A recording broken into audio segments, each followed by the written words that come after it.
اللہ تعالیٰ کے فضل و کرم سے یہاں پر ہمیں اس بہترین مجلس میں آج بیٹھنے کو موقع ملا۔ اللہ تعالیٰ کی حمد و ثنا کے ساتھ ساتھ بے شمار درود و سلام ہو پیارے حبیب محمد کریم صلی اللہ علیہ وسلم پر، کہ جن کو رب العالمین نے باعث رہبر و رہنما اس کائنات کی طرف مبعوث کیا، اور اس زمین پر اس دنیا میں آخری رسول، آخری پیغمبر اور آخری شریعت یہی جو ہم تک پہنچی ہے وہ محمد عربی صلی اللہ علیہ وسلم کے ذریعے سے پہنچائی گئی ہے۔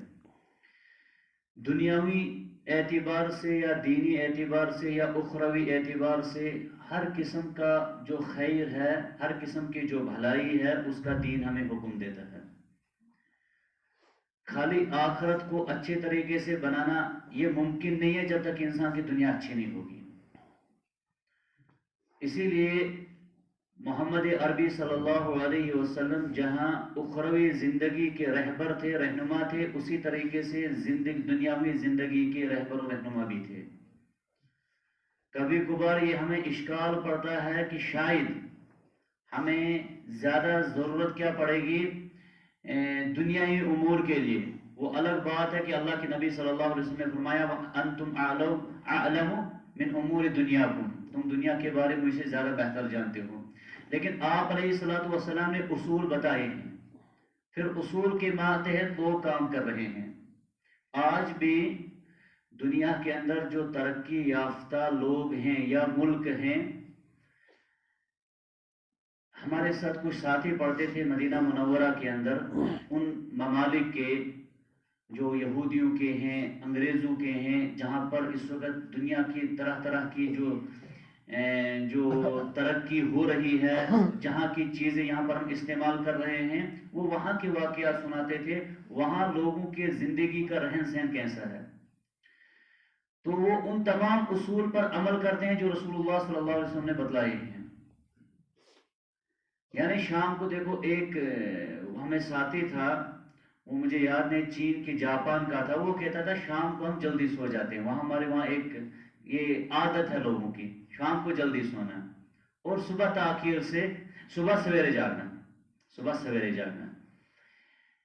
اب یہ رسول اللہ صلی اللہ علیہ وسلم کا پسندیدہ عمل تھا۔ عشاء بعد دیر تک بیٹھنا منع ہے، الا کہ کوئی ایسی مجلس ہو، الا کہ کوئی مجبوری ہو، ورنہ عام حالت میں بیٹھنا منع ہے، تاکہ صبح انسان جو ہے سویرے جاگ سکے۔ شام کو جلدی سونا یہ سائنس بھی مانتی ہے، انسان کا جو جسم ہے اس کو شام کو جتنا جلدی سو گے اتنی جلدی جسم آپ کی بیٹری چارج ہوگی دن کو نشیط رہنے کے لیے۔ شام کو جو جتنا جلدی عشاء بعد سو گیا، صبح وہ اتنا جلدی آرام سے اٹھ بھی سکتا ہے اور اپنے کام چلا سکتا ہے۔ اگر ایک انسان پورے دن سوئے گا لیکن رات کی نیند اگر نہیں کی ہوگی، اس کا جسم تھکاوٹ میں ہوگا۔ کیوں؟ یہ رب کی فطرت ہے، اس نے بنایا انسان کو اسی طریقے سے ہے۔ تو بہرحال وہ لوگ اس پر عمل کرتے ہیں، جو اسلامی اصول ہیں وہ اس کے ذریعے سے دنیاوی ترقی پا لیتے ہیں۔ تو بہرحال آج کا جو میرا عنوان ہے یہاں پر ایک اہم عنوان ہے، میں چاہتا تھا کہ آج اس کو ہم مؤخر کریں گے لیکن نہیں، کچھ وقت نے اجازت دی، ورنہ آج ہمیں امتحانات یہاں الکلیۃ السلفیہ میں چل رہے ہیں، لیکن پھر بھی جو توفیق ہوگی اللہ کی طرف سے وہ انشاءاللہ آپ کے سامنے بیان کیا جائے گا۔ موضوع رکھا گیا ہے منہج صحابہ۔ منہج کہتے ہیں اصل میں طریقے کو، انسان جو ہے جس طریقے پر اپنی زندگی گزارے گا۔ اب منہج صحابہ جب ہم بولتے ہیں تو صحابہ کرام کا طریقہ کار، دین کو عقیدے کے اعتبار سے، معاملات کے اعتبار سے، اکثر یہ ہوتا ہے کہ جب ہم بات کرتے ہیں دین کی تو ہمارے ذہن میں نماز ہی رہتی ہے، زکوٰۃ رہتی ہے، حج رہتی ہے، بہت سارے ایسے امور ہیں وہ ہمارے ذہنوں کے اندر نہیں آتے ہیں، یعنی مسجد کے اندر ہی دین ہے، حالانکہ ایسی بات نہیں ہے۔ اسی لیے منہج صحابہ کا عنوان جو ہے آج کے اس میں رکھا گیا ہے۔ اب صحابہ کرام وہ لوگ ہیں، صحابہ کہتے کس کو ہیں؟ یہ وہ شخصیات ہیں، یہ وہ مکرم حضرات ہیں جن کو اللہ تعالیٰ نے رسول اللہ صلی اللہ علیہ وسلم کی صحبت کے لیے اختیار کیا۔ یہ وہ خوش نصیب ہیں جنہوں نے اپنی آنکھوں سے دیدار کیا محمد عربی صلی اللہ علیہ وسلم کا۔ یہ وہ صحابہ ہیں جن کے بارے میں اللہ نے فرمایا فَإِنْ آمَنُوا بِمِثْلِ مَا آمَنْتُمْ بِهِ فَقَدْ اهْتَدَوْا، دنیا والے لوگ اگر ایمان ویسا ہی لائیں گے جیسا ایمان کس نے لایا؟ صحابہ کرام نے، فقد اہتدوا، وہ ہدایت پر ہوں گے۔ اور ایک حدیث میں نے آپ کے 2 حدیثیں 3 حدیثیں میں نے پڑھی، لیکن ایک حدیث ان میں سے یہ تھی، یہ جو 2 حدیثیں میں آپ کے سامنے بیان کروں گا اسی حوالے سے میری پوری گفتگو ہوگی۔ ایک حدیث ہے اور یہ نبی کریم صلی اللہ علیہ وسلم کی پیشن گوئی تھی اور یہ ہو کر رہے گا۔ فرمایا میری امت میں اختلاف ہوگا بہت زیادہ، جتنا اس سے پہلے امتوں میں تھا اس سے زیادہ ہوگا، یہاں تک کہ اس امت کی تقسیم 73 فرقوں میں ہوگی۔ یہ حدیث ہم اکثر جمعہ کے خطبات میں تقریباً ہر مسجد سے سنیں گے، ہر جگہ سنیں گے، اپنے اپنے اعتبار سے اس کی تشریح کی جاتی ہے، اور یہی طریقہ جو ہے منہج صحابہ نہیں ہے۔ منہج صحابہ یہ ہے کہ اس حدیث کا ترجمہ، اس حدیث کا مراد جو میں بیان یہاں پر کروں گا تو وہ وہی مراد ہونی چاہیے جو صحابہ نے مراد سمجھی تھی۔ میں اپنے اعتبار سے کرتا ہوں، عربی زبان آتی ہے، عربی عبارت کا ترجمہ مجھے آتا ہے، تو ترجمہ کر کے میں اس کو آگے چلاتا ہوں۔ اسی وجہ سے ہماری جماعتیں الگ الگ ہوتی ہیں، سبب یہ ہے۔ حدیث میں اللہ کے نبی صلی اللہ علیہ وسلم نے فرمایا یہ امت 73 فرقوں میں تقسیم ہوگی، ایک فرقہ جنت میں، باقی جہنم میں۔ اب جب حدیث ہم بیان کرتے ہیں تو ہر جماعت والا کہتا ہے ہماری جماعت جنتی، باقی جتنے دنیا کی جماعتیں وہ کیا ہیں؟ جہنمی ہیں۔ جو حدیث بیان کرے گا جس سٹیج سے، اس سٹیج کے سب جنتی اور دوسری مسجد دوسری جماعت سب جہنمی۔ یہ طریقہ غلط ہے، یہ صحابہ کا طریقہ نہیں تھا، نہ ہی یہ حدیث کا مطلب ہے، نہ ہی یہ حدیث کا مراد ہے۔ دوسری حدیث ہے وہ بھی اس حدیث کی وضاحت کے لیے ہے، شرح کے لیے ہے، کیونکہ ہمارا دین مکمل ہے۔ اس حدیث میں اللہ کے نبی صلی اللہ علیہ وسلم نے فرمایا لا تزال طائفة من امتی ظاہرین علی الحق، میری امت میں ایک طائفہ، ایک جماعت، ایک فرقہ برابر حق پر رہے گا، لا یضرهم من خذلهم، مخالفت کرنے والے ان کا کچھ نہیں کر سکیں گے، حتی یأتی امر اللہ، یہاں تک کہ قیامت کی گھڑی آ جائے گی اور وہ اسی دین پر ہوں گے۔ اب ان 2 حدیثوں کو ہمیں تھوڑا آج کے اس درس میں سمجھنے کی ضرورت ہے۔ پہلی حدیث میں یہ پیشن گویا امت میں اختلاف ہوگا، اب اس میں ڈر رہتا ہے انسان کو، کہیں ہم ان فرقوں میں تو نہیں ہوں گے، ان جماعتوں میں تو نہیں ہوں گے جو نعوذ باللہ عبادت تو کرتے ہوں گے سب چیزیں، لیکن پھر آخر میں ضائع ہو جائیں گی۔ دوسری حدیث میں اللہ کے نبی نے فرمایا کہ ایک جماعت برابر دین پر برقرار رہے گی۔ اب آج کی تاریخ میں، آج اسلام کو کتنے 1444 سال کر رہا ہے ہجرت کا، 14 صدیاں گزر چکی ہیں، اور اللہ کے نبی صلی اللہ علیہ وسلم کی پیشن گوئی ہمارے سامنے آیا اور بیان ہے۔ کتنے فرقے اس وقت ہیں، کتنی جماعتیں اس وقت مسلمانوں کی ہیں، شمار نہیں کی جا سکتی ہیں، لیکن ایک جماعت جو جماعہ کے نام سے ہے، یا جس کو اہل السنہ والجماعہ کہتے ہیں، یہ برقرار رہے گی، یہ برقرار رہے گی۔ اہل السنہ والجماعہ کا مطلب یہ ہوتا ہے، اہل السنہ اہل العقیدہ مطلب ہے یہاں پر، جن کا عقیدہ صحیح ہوگا، والجماعہ جماعہ کا مطلب صحابہ کے طریقے پر۔ اہل السنہ والجماعہ سے مطلب یہ نہیں ہے کہ سنت کا مطلب سنت ہے یہاں پر، نہیں، السنہ کا مطلب یہاں پر ہے اہل العقیدہ، جو صحیح عقیدہ ہے، کیونکہ دنیا کے اندر ایک سے زیادہ کہیں عقیدے پائے جاتے ہیں، صحیح ایک ہی ہو سکتا ہے، صحیح وہ ہے جو صحابہ کرام کا عقیدہ تھا، اور صحیح طریقہ وہی ہوگا جماعت جو صحابہ کرام کی اس پر جماعت تھی۔ اب ہمیں یہ سمجھنا ہوگا کہ صحابہ کرام کس طریقے پر تھے، یہ جاننا ضروری ہے۔ آج جب ہم مجلسوں کے اندر بیٹھتے ہیں، جہاں پر بھی دعوت ہو رہی ہے، تبلیغ ہو رہی ہے، واقعات سنائے جا رہے ہیں، قصے سنائے جا رہے ہیں، بزرگوں کے واقعات، عبادات کے ہر قسم کے، لیکن کہیں بہت کم ایسا ہے جہاں پر صحابہ کرام کے قصے سنائے جائیں گے۔ وجہ کیا ہے؟ جب ہم صحابہ کے قصے سنانے شروع کریں گے، وہاں پر ہمیں اتباع رسول نظر آئے گی، وہاں صحیح عقیدہ نظر آئے گا، وہاں اختلاف نہیں، وہاں اتحاد نظر آئے گا، وہاں نفرت نہیں، وہاں محبت نظر آئے گی۔ لہذا اپنے اپنے بزرگوں کے قصے اپنے اعتبار سے، صحابہ کرام سب سے بڑے بزرگ تھے، اگر ابو بکر رضی اللہ تعالیٰ عنہ بزرگ نہیں تو زمین کے اوپر کوئی بزرگ ہو ہی نہیں سکتا ہے، عمر بزرگ نہیں تو زمین کے اوپر کوئی بزرگ ہو ہی نہیں سکتا۔ آج سناتے ہیں نا فلانی تھا عبادت اس طریقے کا کرتا تھا، نہیں، جب ہم یہ سناتے ہیں یہ ہم بھول جاتے ہیں اس زمین میں سب سے بڑے بزرگ